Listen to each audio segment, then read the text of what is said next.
우리는 어찌하여 홀로 서는 것을 이토록 두려워하고 타인과의 끈을 놓지 못하는 걸까요? 현대 사회는 끊임없이 연결을 부추기며 혼자 있는 시간을 마치 실패나 외로움의 증표처럼 여기도록 만들고 있죠.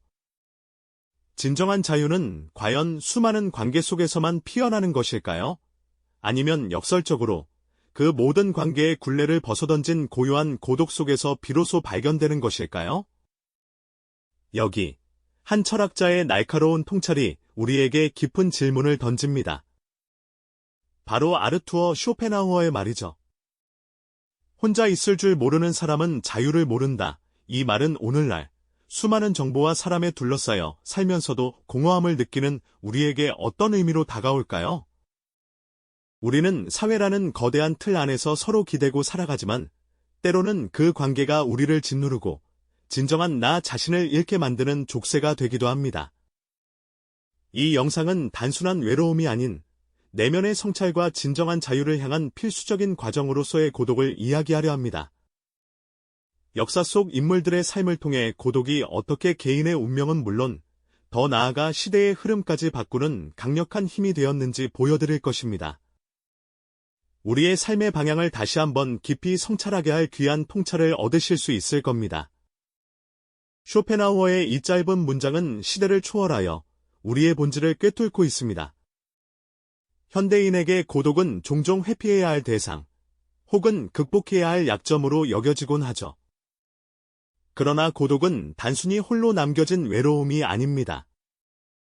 그것은 외부의 소음에서 벗어나 자기 내면의 목소리에 귀 기울이고 오롯이 자신만의 생각으로 세상을 마주하는 귀한 시간입니다.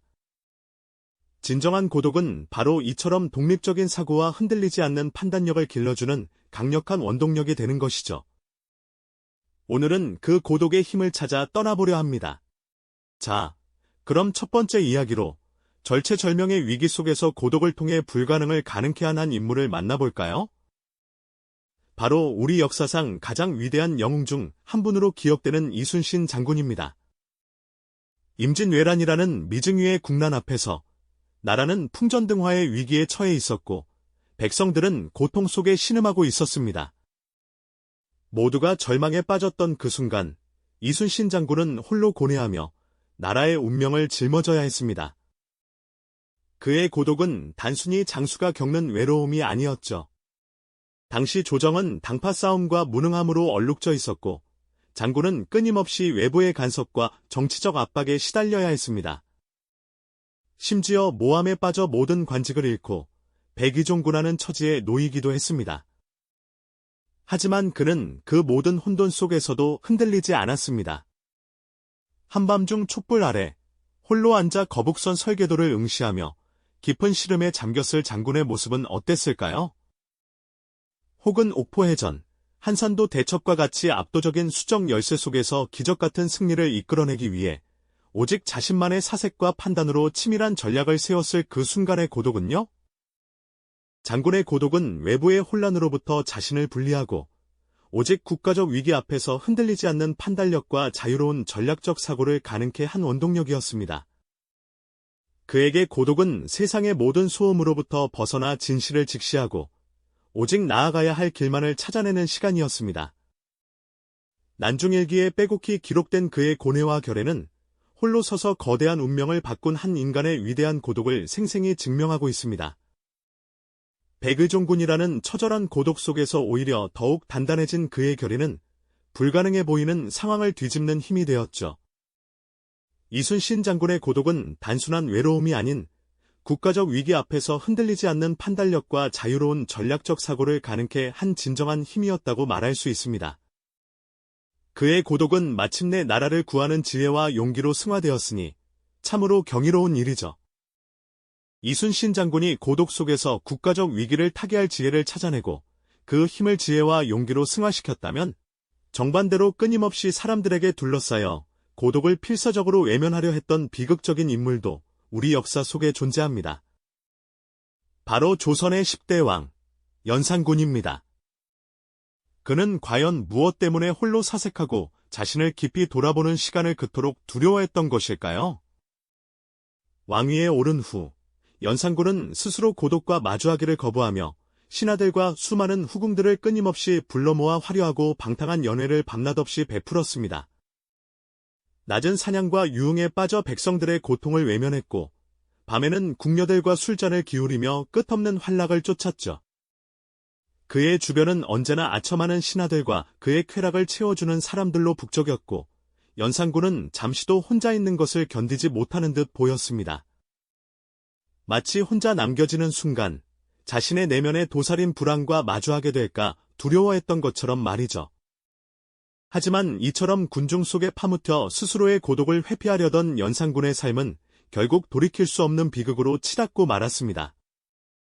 진정한 자기 성찰의 기회를 놓치고 오직 외부의 자극과 순간적인 쾌락에만 의존하며 살았던 그는 점차 냉철한 판단력을 잃어갔습니다.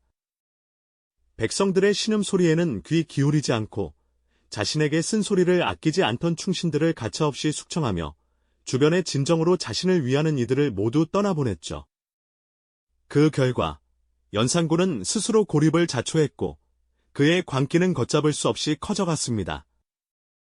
화려한 연회장 속에서 광기에 찬 웃음을 터뜨리던 그의 모습은 어쩌면 내면의 깊은 공허함과 불안감을 감추기 위한 처절한 몸부림이었을지도 모릅니다. 결국 그는 폭정으로 백성들의 깊은 원성을 사고 스스로의 왕위는 물론 한 인간으로서 누릴 자유마저 잃는 비극적인 결말을 맞이하게 됩니다.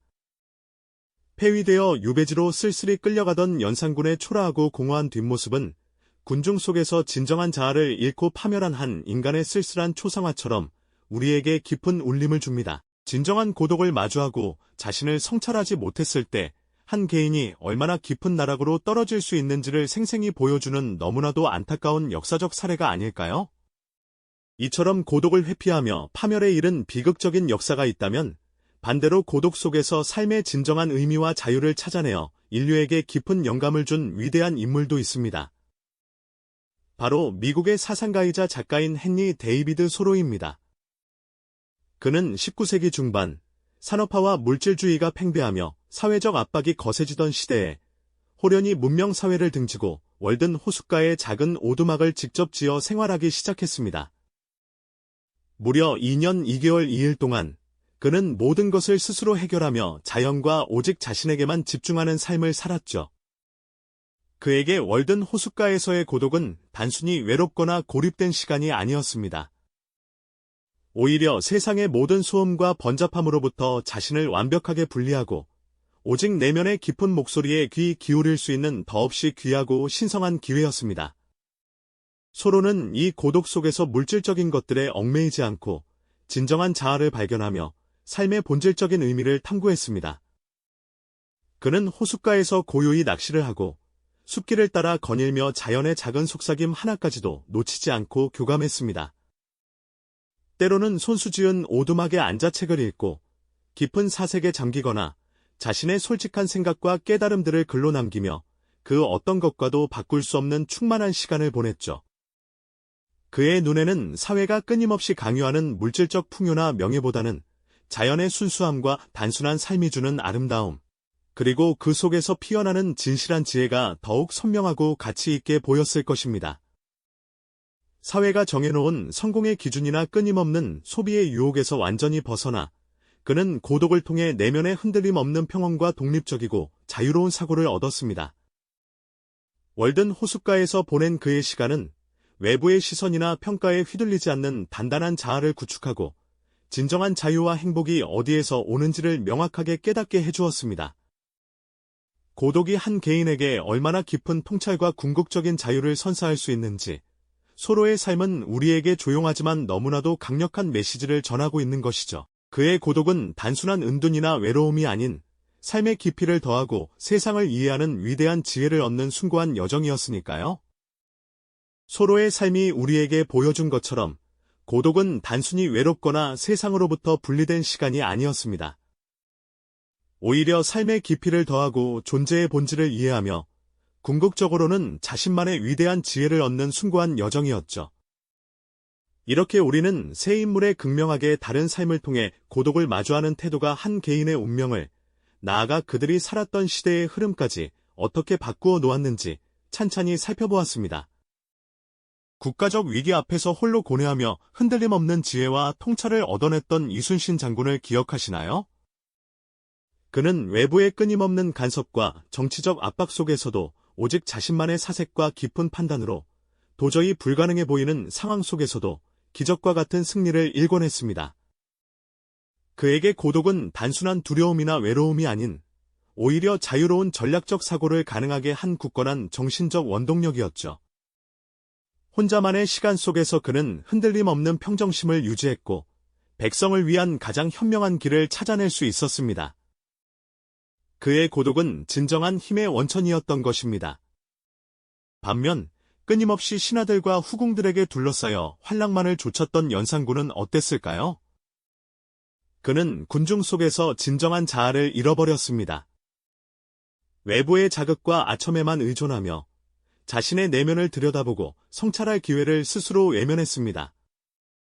그 결과 연산군은 점차 판단력을 상실하고 폭정으로 치달아 결국 자신의 자유와 왕위마저 비극적으로 잃게 되었죠. 고독을 회피하며 군중 속에 숨으려 했던 그의 선택이 결국 개인의 파멸을 넘어 조선 사회 전체를 혼란에 빠뜨리는 비극으로 이어진 것입니다. 혼자서 생각하고 홀로 결정하는 힘을 잃었을 때 한 인간이 얼마나 나약해질 수 있는지 보여주는 안타까운 예시라고 할 수 있겠네요. 그리고 문명사회를 등지고 월든 호숫가에 오두막을 짓고 2년간 홀로 생활했던 헨리 데이비드 소로는요. 그는 물질주의와 사회적 압박에서 완전히 벗어나 자연과 고독 속에서 진정한 자아와 삶의 본질적인 의미를 탐구했습니다. 외부의 소음과 번잡함으로부터 자신을 완벽하게 분리하고 오직 내면의 깊은 목소리에 귀 기울이는 고독을 통해 깊은 통찰과 궁극적인 자유를 얻었죠. 그의 고독은 단순한 은둔이 아니라 삶의 진정한 가치를 발견하고 자신만의 철학을 확립하는 가장 충만한 시간이었습니다. 이처럼 고독은 단순히 홀로 있는 시간이 아닙니다. 그것은 자기 성찰을 위한 소중한 기회이자 외부의 영향에 흔들리지 않는 독립적인 사고를 가능하게 하는 필수적인 조건이었고, 궁극적으로는 우리에게 진정한 자유를 향한 문을 활짝 열어주는 열쇠였던 겁니다. 이 세 인물의 극명한 대비는 우리에게 고독을 대하는 태도가 얼마나 중요한지, 그리고 그것이 한 개인의 운명은 물론 시대의 흐름까지 바꿀 수 있는 핵심적인 요소였음을 강력하게 이야기해주고 있습니다. 고독을 두려워하지 않고 기꺼이 마주했을 때 우리는 내면의 흔들림 없는 평화와 단단함을 얻을 수 있습니다. 그리고 그 견고함 속에서 외부의 시선이나 평가에 얽매이지 않는 진정으로 자유로운 정신이 비로소 피어나는 것이죠. 오늘날 우리는 끊임없는 연결과 소통을 강요받는 사회에 살고 있습니다. 스마트폰 알림은 잠시도 우리를 가만두지 않고 소셜미디어 속 타인의 화려한 삶은 우리를 불안하게 만들거나 상대적인 박탈감을 느끼게 하기도 합니다. 혼자 있는 것을 마치 실패나 고립처럼 여기도록 사회적 분위기가 조성되기도 하죠. 하지만 우리는 오늘 역사의 사례들을 통해 진정한 자아와 자유는 타인과의 관계 속에서만 발견되는 것이 아니라 때로는 고독이라는 귀한 선물 속에서 비로소 꽃피울 수 있다는 것을 깨달았습니다. 디지털 세상의 소음 속에서 잠시 멈춰서서 나 자신과 오롯이 마주하는 시간을 갖는 것, 외부의 간섭 없이 홀로 서는 연습을 하는 것이야말로 진정한 자유를 향한 첫걸음이 아닐까요? 혼자 있을 줄 모르는 사람은 자유를 모른다는 쇼펜하우어의 날카로운 통찰처럼 고독을 두려워하지 않고 기꺼이 받아들이는 용기가 우리 삶에 어떤 새로운 지평을 열어줄지 한번 깊이 사색해볼 때입니다. 이러한 깊은 사색의 끝에서 우리는 또 한 명의 인물을 만나게 됩니다. 바로 미국의 사상가 헨리 데이비드 소로인데요. 그는 쇼펜하우어의 통찰을 마치 실제 삶 속에서 증명이라도 하듯 문명 사회를 등지고 고독 속으로 걸어 들어간 인물입니다. 1845년 그는 매사추세츠주 콘코드 근처 월든 호숫가에 손수 작은 오두막을 짓고 그곳에서 2년 2개월 2일 동안 홀로 생활하는 놀라운 실험을 시작했죠. 당시 산업화의 물결 속에서 물질주의가 팽배하고 사회적 압박이 커지던 시대에 소로는 이러한 세상의 소음으로부터 완전히 벗어나고자 했습니다. 그는 자연 속에서 오직 자신만의 방식으로 삶의 본질을 탐구하고 진정한 자아를 발견하려 했죠. 월든 호숫가에서의 그의 일상은 매우 단순하고 소박했습니다. 직접 농작물을 경작하고 호수에서 낚시를 하며 숲길을 걷거나 보트를 저으며 자연과 완전히 하나가 되는 시간을 보냈습니다. 그는 하루의 대부분을 독서와 글쓰기, 그리고 깊은 사색으로 채웠습니다. 외부의 화려한 자극이나 타인의 시선에서 자유로워진 그는 비로소 자신의 내면 깊숙한 곳에서 울려 퍼지는 목소리에 귀 기울일 수 있었죠.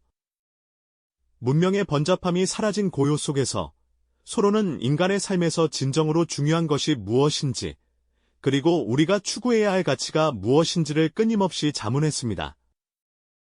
그는 물질적인 풍요가 아닌 정신적인 충만함이야말로 진정한 삶의 목적임을 깨달았고, 그의 이러한 통찰은 훗날 명저 월든으로 세상에 알려지게 됩니다. 소로의 월든에서의 고독은 그에게 단순한 외로움이 아닌 내면의 풍요로움과 명확한 통찰을 선물했습니다. 그는 자연과의 교감 속에서 삶의 깊은 의미를 발견하고 불필요한 욕망에서 벗어나 진정한 자유를 얻었던 거죠. 그의 이야기는 외부의 소음에서 벗어나 자기 자신에게 집중하는 고독이 어떻게 한 개인에게 놀라운 깨달음과 자유를 선사하는지 우리에게 생생하게 보여주고 있습니다.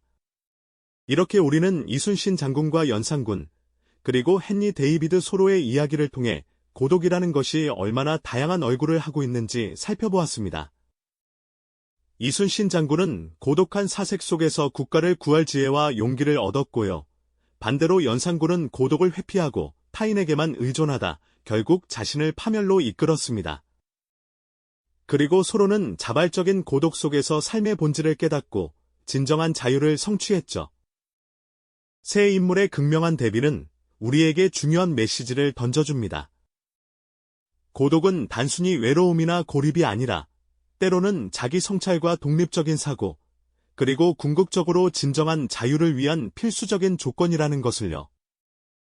고독을 대하는 그들의 태도가 각자의 운명은 물론 더 나아가 시대를 움직이는 핵심적인 열쇠였다는 사실을 우리는 깨닫게 됩니다. 오늘날 우리는 끊임없이 타인과의 연결을 강요받는 사회에 살고 있습니다. 스마트폰 너머의 세상과 항상 이어져 있어야만 불안감을 덜 수 있는 것처럼 느껴지기도 하죠. 하지만 진정한 자신을 잃지 않고 살아가기 위해서는 때때로 모든 연결을 끊고 오롯이 나 자신과 마주하는 시간이 필요합니다. 이순신 장군이 홀로 밤을 지새우며 나라의 운명을 고민했듯 소로가 월든 호숫가에서 자연과 교감하며 삶의 의미를 탐색했듯 우리에게도 그러한 고독의 시간이 필요하다는 것을 역사는 말해주고 있습니다. 디지털 세상의 소음 속에서 잠시 멈춰서서 나 자신과 오롯이 마주하는 시간을 갖는 것, 외부의 간섭 없이 홀로 서는 연습을 하는 것이야말로 진정한 자유를 향한 첫걸음이 아닐까요? 혼자 있을 줄 모르는 사람은 자유를 모른다는 쇼펜하우어의 날카로운 통찰처럼 고독을 두려워하지 않고 기꺼이 받아들이는 용기가 우리 삶에 어떤 새로운 지평을 열어줄지 한번 깊이 사색해볼 때입니다. 이 영상이 도움이 되셨다면 좋아요와 구독 부탁드립니다. 여러분의 응원이 제게 큰 힘이 됩니다. 다음 영상에서도 더 유용한 정보를 공유하겠습니다. 감사합니다.